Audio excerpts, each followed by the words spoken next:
Hi, hope you're having a great day.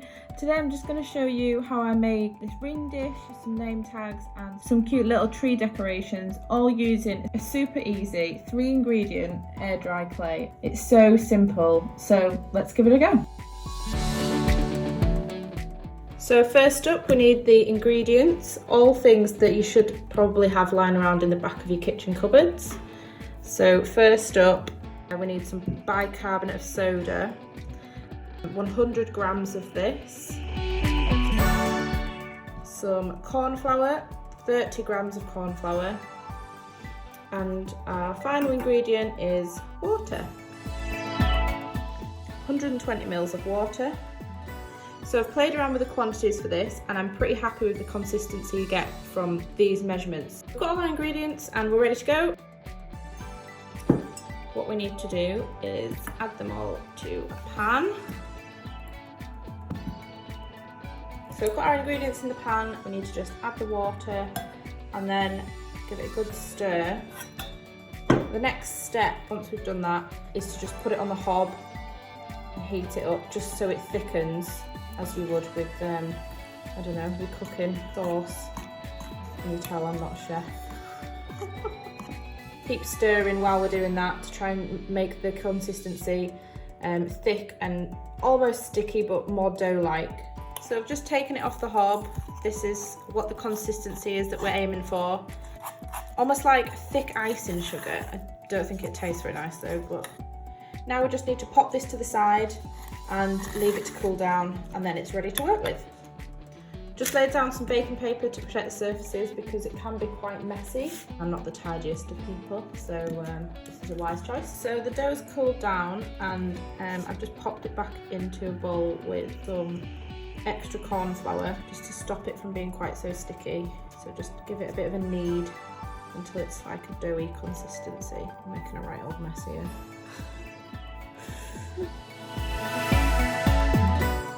So let's just roll this out. I've got a rolling pin, but you don't even need a rolling pin, to be honest. I've used wine bottles before in the past.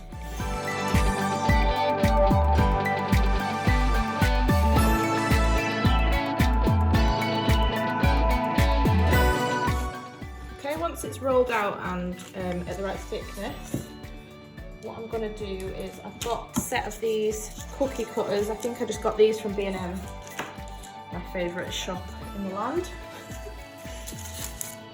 And I'm just going to cut out a circle. There we go. So I'm going to use this one for a ring dish. So I'll just pop that to one side. And I'm going to use a smaller cutter for a few little ones. And these ones I'm going to make into gift tags, or they could even be tree decorations. The thing I love about this sort of dough is that it's just so easy to make and you've just probably got everything that you need just right in the cupboard already. And it's even one you could do quite easily with your kids. I remember making salt dough when I was a kid, so it's a similar sort of thing. So as you can see, this actually does make quite a bit of dough, so you can get quite a lot out of it.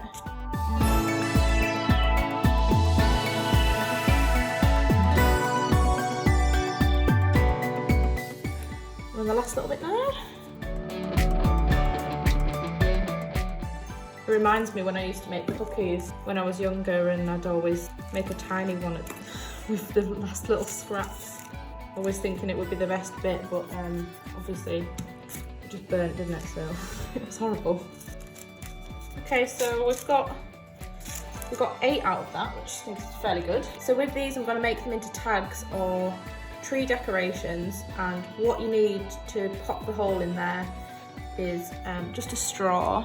You're just gonna stab a little hole in there where eventually we'll put a piece of ribbon or a piece of string through there.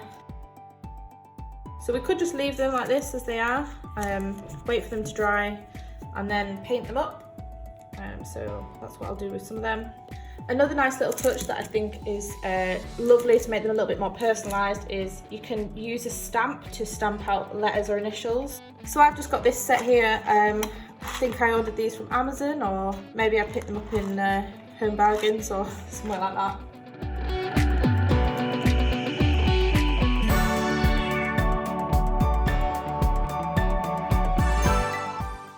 so I've stamped some names on the top ones and on these bottom ones. Once these are dry, I'm going to paint them. For this last one, I'm going to turn this into a ring dish. So you can just get a nice, a glass with a nice bottom bit on it. This is actually an old Nutella jar. So you just want to mould the shape around the bottom of that jar so it holds its shape. And that's it, and then you just can leave that to dry as well. So these guys are ready to go. There's two options that we have here. We can either leave them to dry, just air dry completely, leave them for at least 24 hours. So what I'm going to do with these ones is bake them. I do not claim to be a chef, and my oven doesn't actually have numbers on it, so I don't know what the exact temperature is that I'm going to use, but it's low. Let's put them on low for an hour and a half, and then they should dry up nicely. Obviously, with the ring dish, we've got it sitting over this glass jar at the moment, so I'm not going to bake that. I think maybe if we leave it for an hour to dry up a little bit, and then I can pop that in the oven, obviously, sans glass. So they've come out really nicely. I left them in the oven for about an hour and 20 minutes, and now they're nice and sturdy.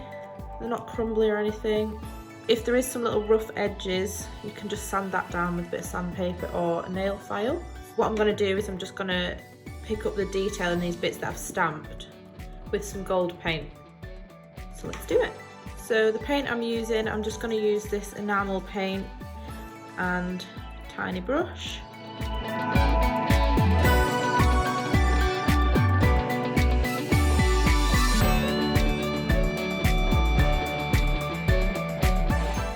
So I think these look really nice actually, just with that little hint of gold on them, with this almost like rustic feeling of the finish. What you can do is you can varnish them to give them a bit more of a shine, but I actually really like this finish as it is. I'm just going to give it a gold border around all of them just to give it that finishing touch. The good thing about using enamel paint is it dries so quickly, but you could use acrylic, any paint that you've got lying around really. You could even use wall paint, tester pots, you know, that sort of thing to get a nice finish on these. And something else you could use is nail varnish, which will always have like obviously a high sheen, and also will dry fairly quickly as well.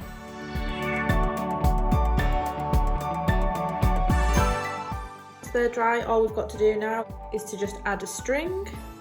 I've got this quite nice like baker's twine sort of stuff, so I think that'll work really nicely. And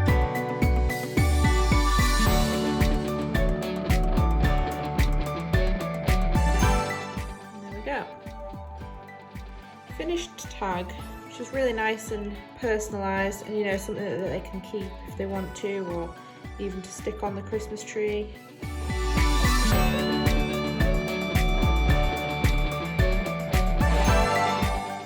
There we go, and they're all finished.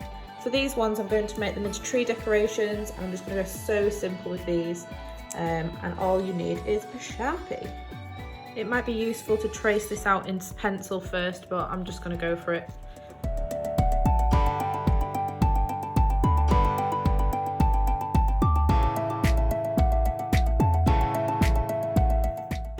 I think they look really cute and so easy to do, and you could even use these as name tags as well, so instead of putting these on the tree, you could just write your tags.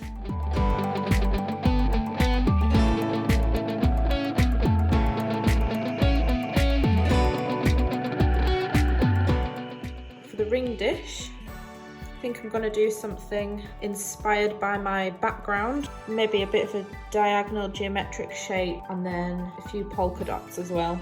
So instead of enamel paint for this one, I'm going to use a paint tester pot. I've just got this Cragen Rose in Lamplighter.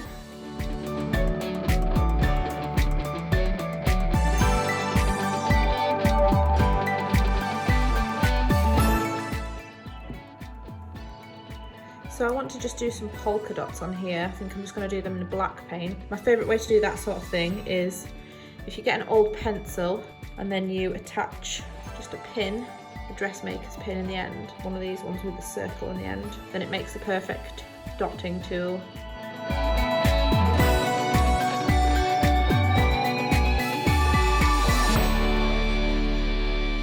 There we go, and I think that's a really funky little ring dish, really nice, something that's really obviously quite simple to make, but it makes a really nice gift for someone.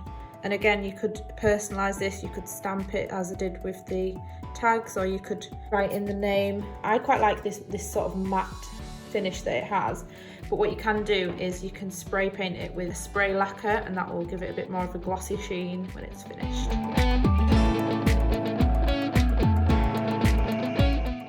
So I really hope you enjoyed these ideas. I'll be back next week to share some more festive focused craft, so subscribe if you want to get a heads up when that's available to watch.